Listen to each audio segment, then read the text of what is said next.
Associates. With me today we have Diana Loback, a graphic designer at Global Images, and we're going to talk about color. So, how long have you been a graphic designer? Oh, a long time. I have been doing this since the early 80s, so over 25 years. Wow. Yeah. Okay, so I'm old. No.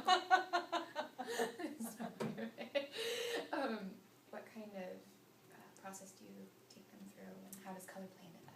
Well, it's a thorough process because before anything is designed, you want to make sure you know who is the audience that they're marketing to, what are they trying to tell that audience, how are they going to tell that audience their message. So a lot of foundation needs to be built, and part of that is color, because color can play such a big difference. For example, red is bold and aggressive, blues and greens are soft and calming, and so depending on their company's brand, you want to choose colors that are in keeping with their branded identity.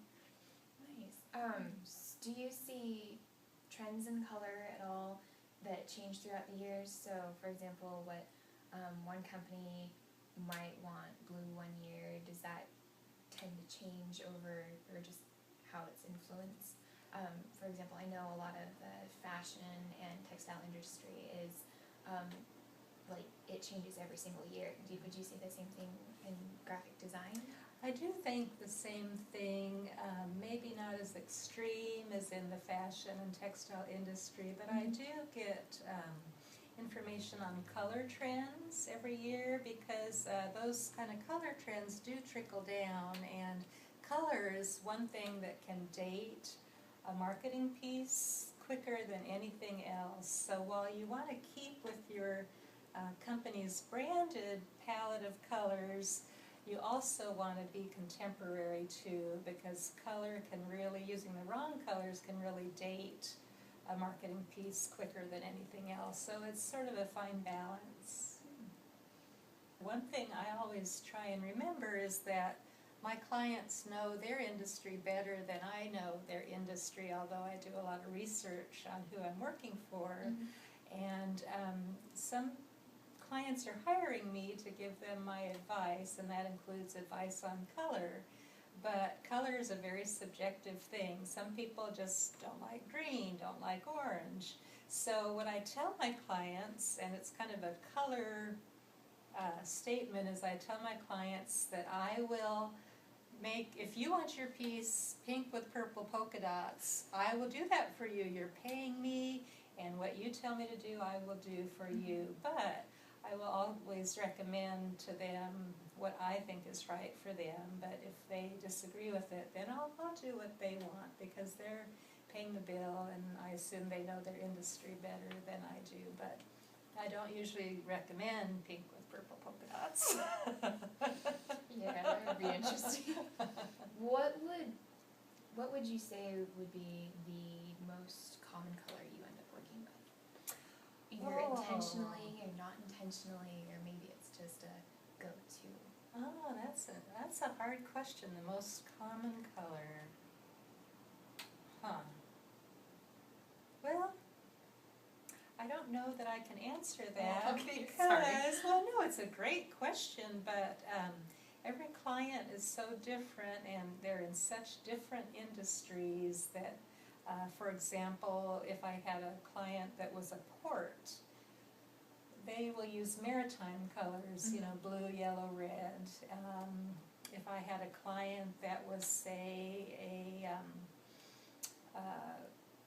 engineer, like a geoengineer working with dirt and soil and geology, you know, they're probably going to use earth tones like brown and gold and sepia and rust. So it really, I wouldn't say a favorite or particular color. It really just depends on the client.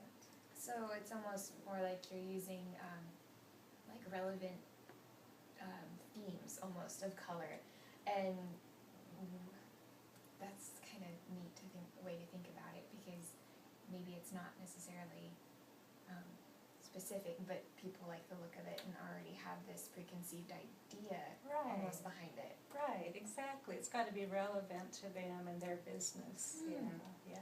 So do they sometimes know what they want like ahead of time, or maybe they just see a palette that you've put together and they decide that that's the kind of thing they would like, not knowing, or is there always a difference? Or? It works both ways. Some clients are very particular and educated about what they want as far as color, and some clients just really don't know and really need me to give them advice and different color palettes. So I work either way, happy to work either way. If someone knows what they want and it fits with their brand and what they're trying to do with their marketing, then give that to them. Yeah. Nice. Okay. I think that's all my questions. Is there Okay. anything you would want to add for viewers to know, or anything like that? Oh gosh. Well, I would just say that color is something I think the regular person doesn't think about a lot, but we're surrounded by it, and it really can make a difference. Colors you wear, colors you paint your walls with, your favorite colors tell a lot about your personality, so I would just say that color is a wonderful, fun thing. Thank you again for coming in and talking to us about color. I'm Brindi Kisamore here at On the Mark Associates. We will be continuing our conversation on color. Feel free to check in with our YouTube channel for more videos.